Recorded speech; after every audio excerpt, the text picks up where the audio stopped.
সুপ্রভাত বন্ধুরা, এই মুহূর্তে আমরা হ্যাভলক বা স্বরাজদ্বীপ জেটিতে, আন্দামান নিকোবর আইল্যান্ড।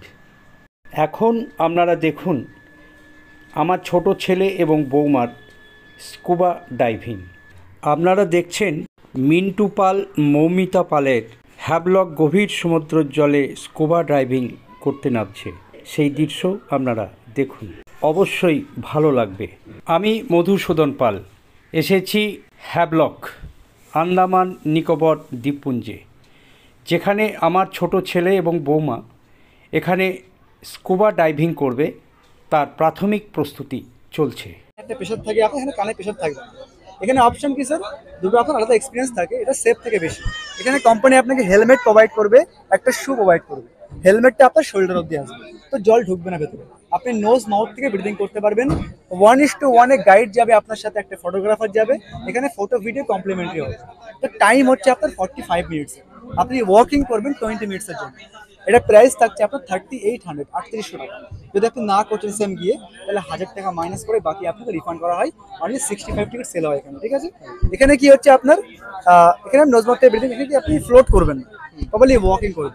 এখানে আপনার মেডিকেলে ফিট থাকতে হচ্ছে asthma, high BP, epilepsy, migraine, diabetes, sugar.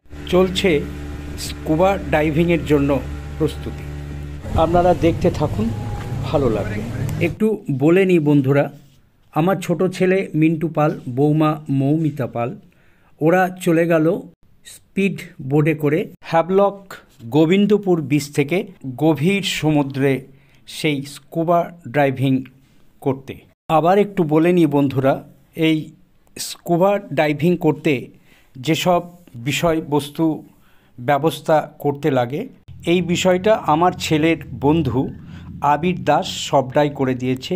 কোম্পানির নাম হচ্ছে ফ্লাই টু স্টে। এই বিষয়ে আমি একটু ব্যাখ্যা করি বন্ধুরা। যে ছবিগুলো দেখতে পাচ্ছেন, এটি আমার ছেলে এবং আমার বৌমা।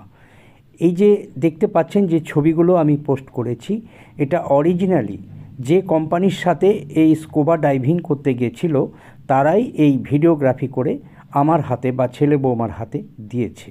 নিশ্চয়ই আপনারাও বুঝতে পারছেন, বিষয়টি সুন্দর হলেও খানিকটা হলেও কিন্তু অনেকের কাছে ভয়ঙ্কর। আর একটু বলে নি বন্ধুরা, এই বিষয়টা আমারও করার কথা ছিল। আমি গেছিলাম, কথা টথা বললাম, যা কিছু আমার ছেলে এবং ছেলের বন্ধু আবির দাস সবই ঠিক করে দিয়েছে। কিন্তু আমার উপর থেকে চেহারা দেখে প্রথমটা ওরা নাকচ করেনি। যখন আমার চারিত্রিক কাঠামো শুধু নয়, ভেতরের যে গঠনতন্ত্র, তারা কিন্তু সেটা জানার চেষ্টা করার পর আমাকে ক্যান্সেল করে দিয়েছে। প্রথম কথা হচ্ছে, আমার বয়স 60 ঊর্ধ্ব, প্রায় 64 ছুঁই ছুঁই আমার বয়স, এবং আমি দুটি রোগে, অর্থাৎ দুটি দুরারোগ্যে আমি আক্রান্ত। তা এক কথায় তারা ক্যান্সেল করে দিয়েছে। যাই হোক, এই কাজ আমাকে করতে দেয়নি। তো যাই হোক বন্ধুরা, আপনারা দেখুন এই বিরল দৃশ্য। সমুদ্র তলদেশে যেসব জীব জন্তু, মাছ থেকে শুরু করে বা কোরাল নামক যে বস্তু, বা আরও যেসব সমুদ্র তলদেশে যেসব জীব জন্তু এরা বসবাস করে, তাদের সংস্পর্শে আসা হচ্ছে এই স্কুবা ডাইভিং। তবে দেখতে পাচ্ছেন আমার ছেলে এবং বৌমাকে দুজন, এবং উপর থেকে ইনি হচ্ছেন এখানকার, মানে এনারাই পরিচালনা করছে। এনাদের পিঠের দিকে দুটো সিলিন্ডার যেমন বাঁধা আছে, দুটো হ্যান্ডেলও করা আছে। সেই দুটোকে দুজন ধরে ঠিক সমুদ্র তলদেশে নিয়ে গিয়ে এই সব সামুদ্রিক যে কোরাল বা অন্যান্য জীবজন্তুর সাথে পরিচয় ঘটিয়ে দেওয়া। তবে নিঃসন্দেহে দেখতে খুব ভালো লাগছে বটে, কিন্তু আমি আবার বলবো, খানিকটা হলেও ভয়ঙ্কর বই কি। তবে আমার মনে হয় যাদের একটু সাহস আছে, তারা নিশ্চয়ই এটা করতে পারে। যেটা আমি জানতে পারলাম, এর জন্য কোনো সাঁতার প্রশিক্ষণের দরকার নেই, যা কিছু পরিচালনা করছে এই স্কুবা কোম্পানি।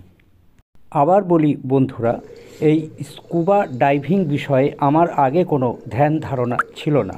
যখন আমরা এর সম্মুখীন হলাম, তখন এই বিষয়ে একটু পড়াশুনো করতে আমার খুব আগ্রহ জাগলো। আমি যতটুকু পড়াশুনো করে জানতে পেরেছি, এই স্কুবা হলো এক রকম বিনোদনমূলক ড্রাইভিং, বা হ্রদ বা কোনো সমুদ্র, গঙ্গার তলায় এইগুলো সাধারণত করা হয়। এবং এখন যেটা বুঝতে পারছি, আমরা ডিসকভারি চ্যানেল বা অ্যানিমেল চ্যানেল যেগুলো আমরা দেখে থাকি, সেখানে কিন্তু দেখবেন সমুদ্র তলদেশে অনেকে এই সমুদ্রের তলায় যে জীব জন্তুগুলো থাকে তাদের সন্ধান করা, তাদের পরীক্ষা নিরীক্ষা করা, তাদের কে কোথায় থাকে সেগুলোকে উদ্ধার করা, তাদের জীবনযাপন, এর কিন্তু বিশাল একটা পড়াশুনো আছে এবং মার্কেট আছে। তো যারা সারা জীবন এই জলের তলায় থেকে তারা এই কারবার করে থাকে। তবে আমি যেটা মনে করি যে এরও একটা ব্যবসা আছে, পড়াশোনা আছে, এই কাজ অনেকে করে থাকে, তবে সেটা অনেকটা তাদের সাহসের প্রয়োজন হয়।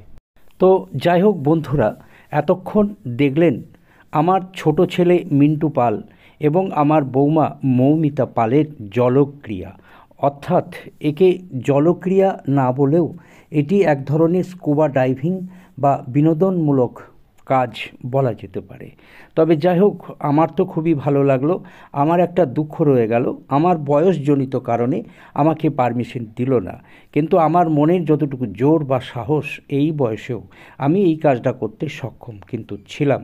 কিন্তু ভারতীয় আইনবিধিতে এই বয়সজনিত কারণে আমাদের মতো বয়সের লোকেদের এখানে যাওয়া একেবারে বারণ। কাজেই সেটা যে সুপ্ত বাসনা আমার যেটা ছিল সেটা হলো না। কিন্তু হ্যাঁ বন্ধু, আর একটা জিনিস কিন্তু আমি করেছি, আমি কিন্তু হাল ছাড়িনি।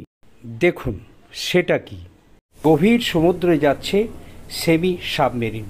হ্যাঁ বন্ধু, এতে করেই আমরা গেছিলাম সমুদ্র তলদেশে, সেটাই আপনাদের সামনে পরবর্তী ভিডিওতে আমরা দেখাবো। এর পরবর্তী ভিডিও আপনারা এক ঝলক দেখে নিন। আমার ছোট ছেলে নেমে গেল, বৌমা নামছে, আমি আগেই নেমে গেছি। এবারে আমার গিন্নি সরস্বতী, উনি নামার চেষ্টা করছেন, আমরা সবাই নেমে গেলাম।